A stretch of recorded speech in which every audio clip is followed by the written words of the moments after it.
The strange but true story featured on this podcast contains details some people may find distressing. Listener discretion is advised. I'm Chyaz Samuel, and things are about to get weird. Hello, my friends. Thank you so much for clicking on today's brand new episode of the podcast. As I'm sure you can tell, I do have a bit of a cold at the moment, so please bear with me. But I didn't want it to keep getting in the way of me bringing you this week's unbelievable tale. Today, I'm going to be sharing a story with you that was requested by a very special person indeed, my mum. Kind of. Years ago now, my mum told me about a story that's local to us from here in Cheshire. It was the tale of the Lindow Man, whose 2,000-year-old remains were found preserved in a peat bog near the town of Wilmslow back in the 80s. As soon as she told me about it, I definitely found the case interesting. But when I started to look deeper into it a few weeks back, I realised that this was just one part of a much bigger and incredibly fascinating story that's been sort of hiding in plain sight. The case of the Lindow Woman, whose discovery actually helped to solve a murder. Just so you know, there will be a few gruesome details in this episode, although as always, I'll try not to linger on them for too long. Intrigued? Let's get started. On the 13th of May 1983, commercial peat cutters Andrew Mould and Stephen Dooley had turned up to a job at Lindow Moss, a peat bog on the outskirts of Wilmslow, just a few miles from my original hometown of Heel Green. If you don't know much about peat, it's essentially this kind of spongy material that looks like dirt, and it's formed in very wet areas like bogs and swamps by the partial decomposition of largely organic plant materials. I know, this sounds really boring, but stick with me because I promise it's important context. The commercial sale of peat is still in the process of being banned here in the UK because of both the environmental impact of extracting it and the fact that this extracted peat releases a lot of carbon dioxide into the atmosphere. But in its natural state, in the wetland where it's formed, peat is actually very interesting. In the depths of these bogs, the presence of this material means that there's very little oxygen, and it's also very acidic. Hold that thought. So on this day in 1983, Andrew and Stephen were hard at work at Lindow Moss when they came across a strange-looking round object that they initially thought could have been one of those old-fashioned leather footballs. But the closer they inspected it, and especially after they cleaned it up a bit, they soon realised what they were actually looking at. A partially preserved human skull. Or technically, a head, as without being too graphic, there was much more to it than just the bone. The head actually still had some hair attached to it, and even an eye too. Now, for most of us, this kind of discovery would be nothing short of traumatizing. There aren't all that many jobs that involve the possibility of finding human remains on a regular Friday, but Andrew wasn't entirely shocked. He actually came from a family of peat cutters and grew up visiting Lindow Moss to watch his dad work at the site. So over the years, he'd heard and read about numerous cases involving similar events within Europe. So what is going on? Well, in the most simple terms, these specific conditions found in peat bogs, including things like the lack of oxygen, mean that biological remains, including human remains, can actually be incredibly well preserved within these wetlands. And not just for a little longer than you'd expect, but sometimes for thousands and thousands of years. If you've ever come across the terms bog people or bog bodies, then you've already heard about this amazing archaeological phenomenon. Even though these terms might sound a little blunt and impersonal, they are what's officially used. And I think they might sound a bit off to our ears because the word bog isn't particularly nice. But the more you think about it, I guess the terminology is more literal than anything else. And it's hard to deny that the existence of these remains is fascinating. Now, after finding the head, Andrew actually said said he'd sometimes suspected he'd come across other, quote, bits and pieces during his career, presumably as in other small body parts. But this was something different. He decided to go to the police and tell them about the head, which of course feels like the right thing to do. But what I'm sure Andrew could never have imagined is the bizarre series of events that this action would trigger. When Cheshire police were presented with Andrew's finding, certain officers were immediately suspicious. The location where the head had been uncovered was just a little bit too close to Heathfield Cottage, the former home of a 57-year-old man named Peter Rain Bart, who'd lived only around 300 yards away from Lindow Moss during a very particular time in his life. When some initial forensic tests were carried out on the remains, it was determined that the head had belonged to a woman aged between 30 and 50 years old, and this was enough for the police to make a bold move. The next month, in June of 1983, they decided to confront Peter Rain Bart and tell him about what had been discovered virtually next to his former back garden, and Rain Bart's response was nothing short of astonishing. Before I tell you what he said, I wanted to give you some background on this man, which will help to paint the picture of just why the police were so keen to speak to him about the Lindow Moss discovery. Back in 1959, Rain Bart had been an airline employee. Wilmslow is close to Manchester Airport, so this makes sense. And it was at this time that he met a woman named Malika Maria de Ferdandez. Malika was a portrait artist who loved to travel, and the pair embarked on a complete whirlwind of a relationship. According to most sources, they became engaged just hours after meeting and married within 4 days of knowing each other. But all was not quite as it appeared. It's been heavily speculated that their marriage was more of a mutual agreement than anything romantic. Malika was very drawn to the idea of being married to an airline employee, someone who could help to facilitate her desire to see the world by way of discounted airfares and other perks. And as for Peter, he was actually gay, something which at the time in 1959 was still considered a criminal act. It's unbelievable, isn't it? Every time I think about how recent it was that homosexuality was decriminalised in the UK, it genuinely shocks me. And due to these awful laws that were still in place in the 50s, some gay people did decide to marry a person of the opposite sex as a protective measure. Whatever their exact circumstances may have been, Malika and Peter's marriage didn't last all that long. Within months, Malika was largely off travelling, whilst Peter actually moved into a cottage near Lindow Moss with his male partner. I so wish I could leave this story here, but unfortunately it was about to take several very dark turns. In June of 1961, Malika is said to have visited the cottage to speak with her estranged husband, and after initially having a very amicable conversation, the subject soon turned to their finances. It's alleged that Malika began asking Peter for money, and when he told her he had none to give, Peter says that she launched at him,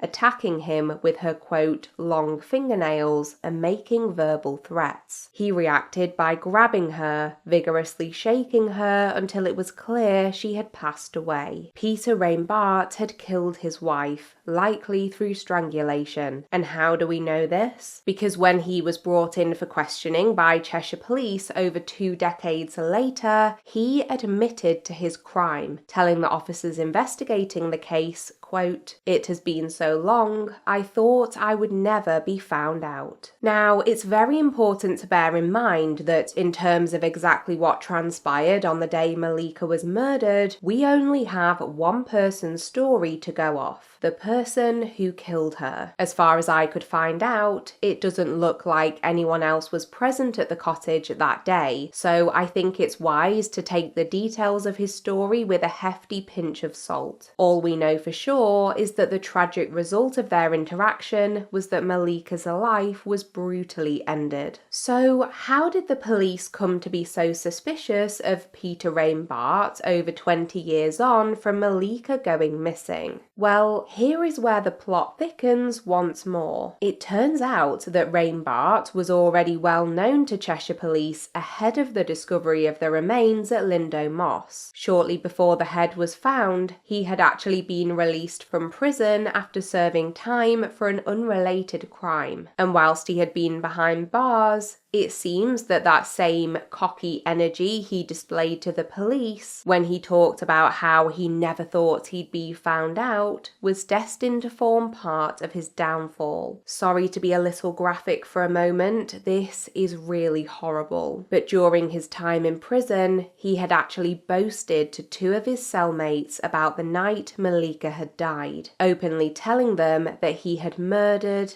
dismembered, and even tried to burn his wife's remains, eventually burying what he could in his garden. Prior to Rainbart being informed that a head had been found in the peatland, the police had acted on this information and had dug up the cottage's garden in order to try and find Malika's body. But unfortunately, this search had been unsuccessful. Remember how I said that the garden effectively overlooked Lindow Moss though? While some reports claim that Rainbart scattered some of Malika's remains in the bog directly, others speculate that animal activity may have resulted in some of Malika's body parts being moved from the garden to the peat bog, where they were then partially preserved. And whichever of these scenarios is ultimately correct, it appears that Peter Rainbart thought that the discovery of his wife's head in the area was a very real possibility. During his confession, he spoke about how something boiled over inside him, and later said that, quote, "I was terrified and could not think clearly. The only thing that came to mind was to hide her." It was so frustrating to read this quote. All I could think was, imagine how terrified Malika was when her life was being ended. And when you think back to the fact that he had bragged about the murder to his former cellmates, it's even more infuriating.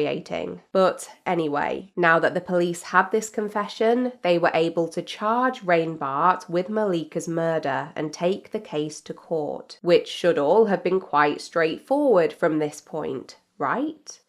Not exactly. The officer in charge of the case was Detective Inspector George Abbott, and although I think it's fair to say that he'd done a great job up until this point, with acting on the evidence quickly and extracting Rainbart's confession, there was something about the case that wasn't fully adding up for him. Despite extensive searches, the head was the only physical evidence they'd been able to unearth. No other remains belonging to Malika had been found, and this fact continued to play on the detective's mind. Although that initial forensic testing had shown the apparent sex and age of the person the head had belonged to, Abbott wanted to find out more, so he got in touch with a laboratory at Oxford University who agreed to examine it further. In a twist that must have absolutely floored every single person involved in the case, an astonishing finding was then uncovered. The head could not possibly have been that of Malika Maria de Ferdandez. It was completely and utterly impossible. Why? Because the university's carbon dating testing had shown that the skull was actually around 1,600 years old. Honestly, I have no idea how this story isn't more widely known and talked about. This has got to be one of the wildest turns of events I think we've ever covered here on the podcast. So obviously, this new information was hugely significant, not just from an archaeological perspective, sensitive, but of course because there was a serious criminal trial on the horizon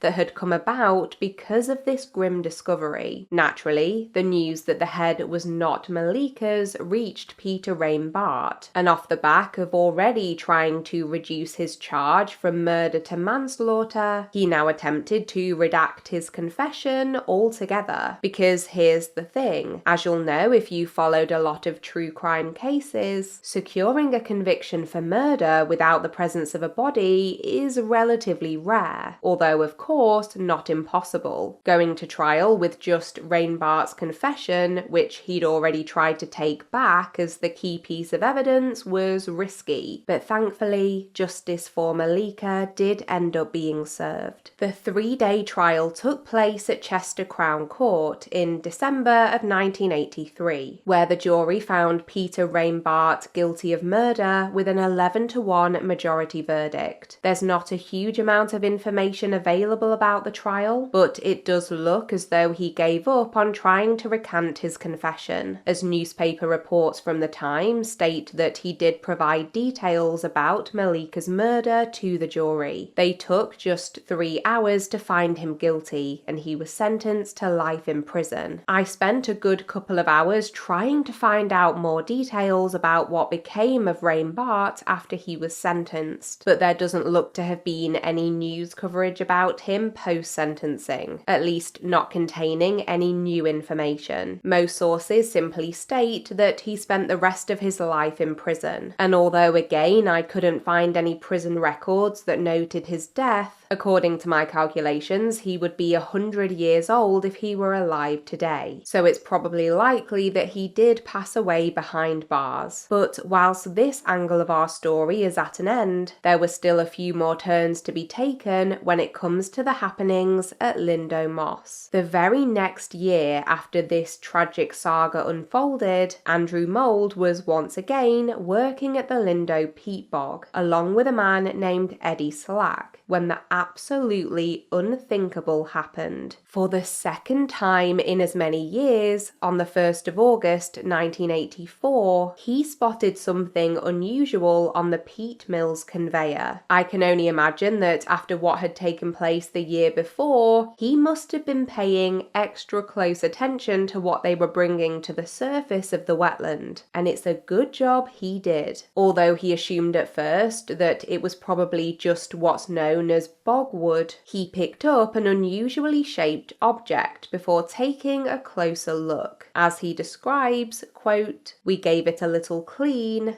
then we saw the toenails." There was no doubt that Andrew had to, once again, inform the police of what they'd found, and this time the authorities took an even swifter approach on hearing about this new discovery. Multiple officers were sent to Lindow Moss immediately, and right off the bat, there were 2 leading ideas that the police were keen to either prove or rule out. One, that these new remains could be those of Malika Maria de Ferdandez, or alternatively, that they could be further body parts that had been preserved in the ground for potentially thousands of years. News about this new finding spread quickly, and one key person who was sent out to observe what was going on at Lindow Moss was a young journalist named Rachel Pugh. I want to give Rachel a proper shout out here, because although she was never given adequate credit at the time, her work on this story is one of the reasons we still know so much about it. So massive props to Rachel. I think she's a really significant part of this case. By the time she arrived at the scene, the police had actually left, having gathered all they needed to for the time being, but Rachel wanted to know more. Her thoughts had instantly turned to the possibility that the remains could be Malika's, and although she grew less sure of this as she observed the undisturbed layers in which the foot had been found, she encouraged the peat cutters to halt their operation for 24 hours, to give her chance to call in an independent expert to see what they made of the scene. Even though she was very junior, Rachel was clearly a dedicated reporter, and she managed to arrange for a man named Rick Turner, the new Cheshire County archaeologist, to come down to Lindow Moss. Now at this point, Rachel was starting to experience a slight issue with some of her colleagues at the Wilmslow World newspaper. She had the exclusive scoop on this story, and they wanted her to focus on the angle that the foot could be linked to Malika Maria de Ferdandez. But as the days went on, Rachel grew more and more convinced that the remains weren't the missing woman's, and she was sadly correct. I'm sorry to say that to this day, Malika's body has still never been found, which is just absolutely heartbreaking. Because of what happened next, I sometimes feel that Malika has been a little bit sidelined within this story, so I wanted to make a real point of saying that I truly hope this is not the end of her tale, and that one day her remains are found and that she can receive a proper burial. Now, on the 3rd of August, Rick Turner spoke with Rachel again and confirmed that he had a very strong inkling that what had been discovered in Lindow Moss would not only prove to be ancient remains, but potentially very significant ones. Why? Because after Rick had visited the site, he quickly discovered a further human bone and felt very confident that there was much more below the surface that could be extracted. He'd informed the police about his theory and was given permission to take the weekend to try and extract what he could, along with a team of archaeologists. What they were able to pull from the bog was set to be one of the most important archaeological discoveries ever made in the Northwest, if not the whole of the UK. They unearthed a shockingly well-preserved and intact head and torso, essentially the full person from the waist up. I'm not going to show them if you're watching today because they obviously depict human remains, but there are a huge number of photos of the person available to view online. Though both Rachel's colleagues and the police were holding out hope that they'd soon have an update in their local murder case from the previous year, Rachel was sticking closely to Rick Turner's theory, and just a few days later, her hunch would be proven correct. The following Monday, a number of renowned archaeologists from across the country gathered at Macclesfield Hospital mortuary to hear the results of the first round of tests that had been carried out on the body. It was announced that there was no chance the remains could have been connected to Malika's case, as they estimated at that time that they were actually between 200 and 2,000 years old. After carbon dating was then carried out, it was confirmed that the person likely died at some point during the 1st century AD, certainly within the range of 2 BC and 119 AD, but that's not all they were able to decipher. Through further analysis carried out in London, they learned that the person had been a man who was probably in his 20s at the time he died, and was well built, standing at an average height for the time, and was generally in good health too. So how did he die? Well,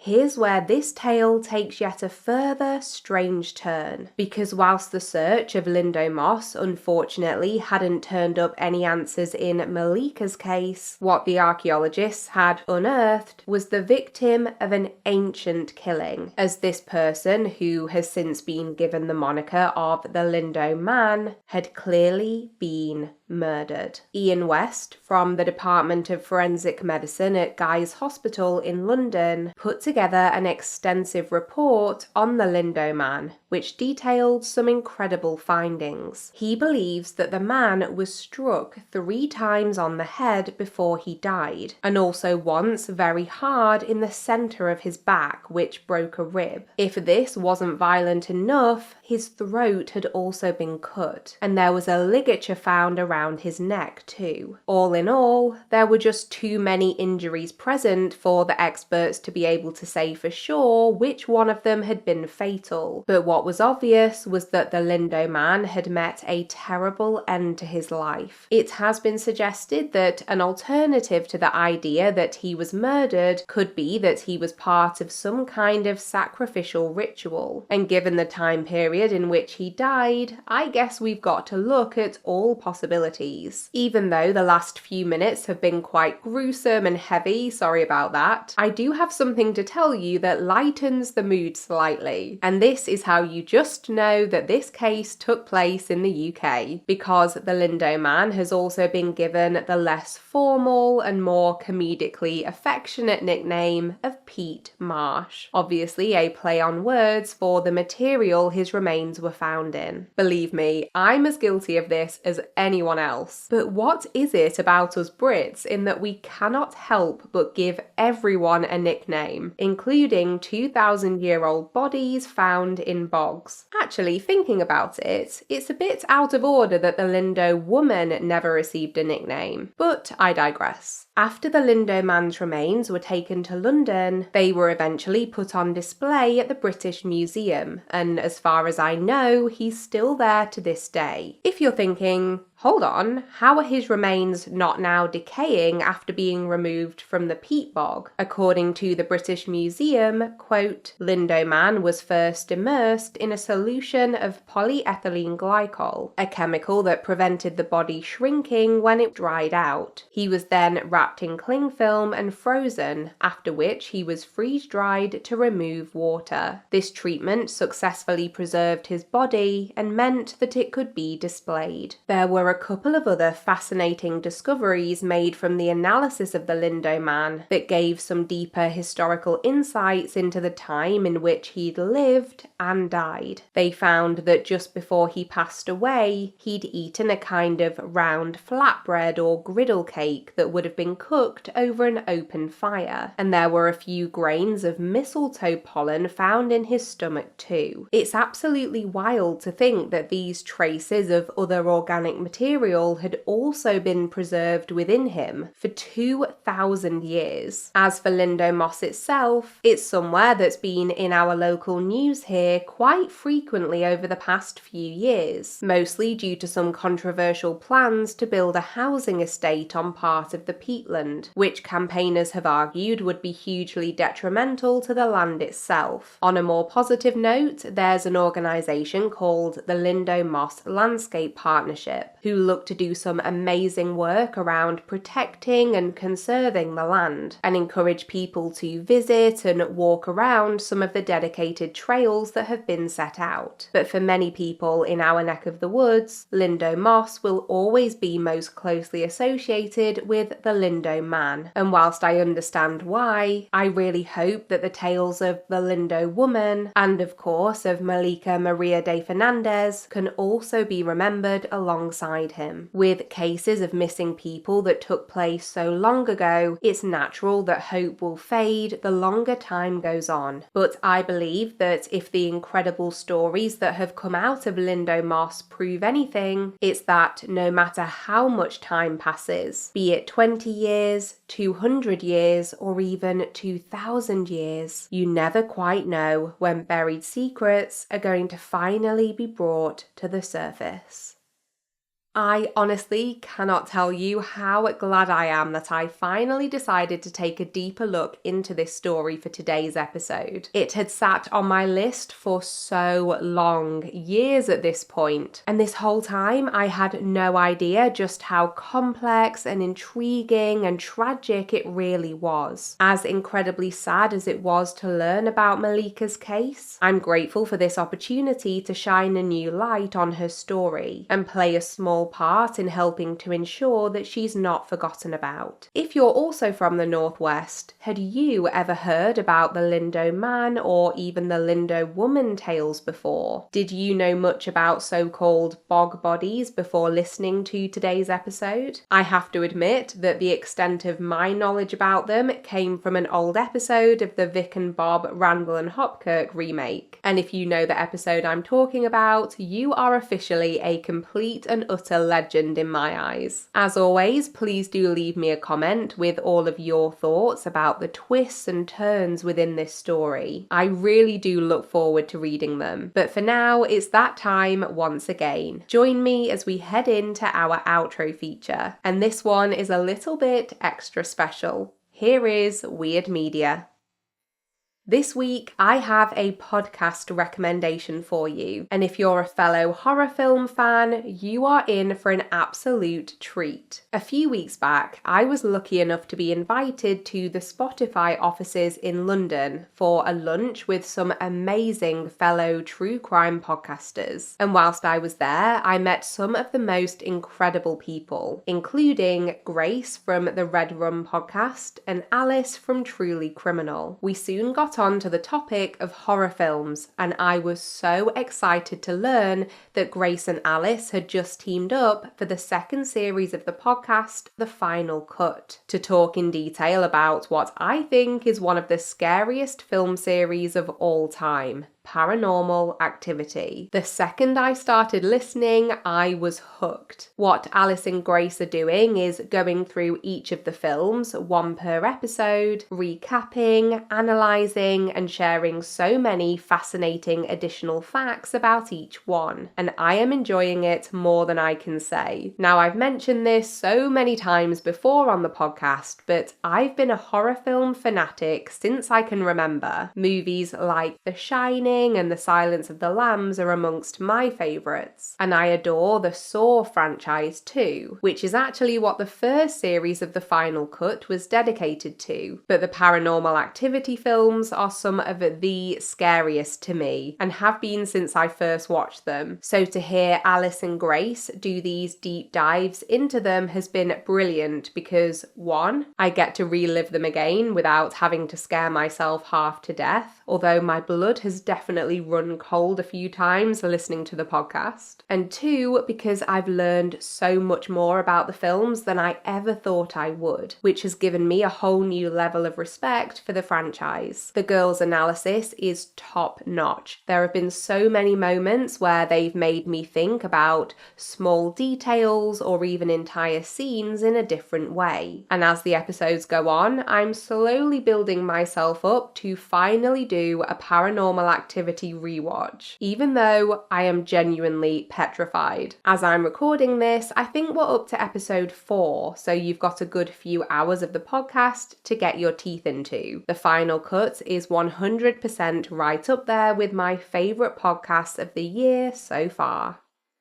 A big thank you for tuning in to this week's episode of Things Are About to Get Weird. I hope my voice hasn't been too distracting. As always, in the show notes or description box, I'll be including shout outs and links to the sources I used during my research. So feel free to check those out if you'd like to do some further reading. I'll also be listing all of our social media pages and our email address too. Please do leave us a comment if you're listening on Spotify, or get in touch on Instagram, Threads, Facebook, or TikTok, and tell me all about your thoughts on this story. I can't wait to read them. If you have a spare moment or two, a quick rating or review on Spotify or Apple Podcasts is always hugely appreciated. Every single new review truly makes my day. Finally, if you're watching on YouTube, please feel free to subscribe and give this video a thumbs up. Thank you once again for joining me today, and I'll be back next week with a brand new strange but true story to tell you. So until next time, take care of yourself and others and keep it weird,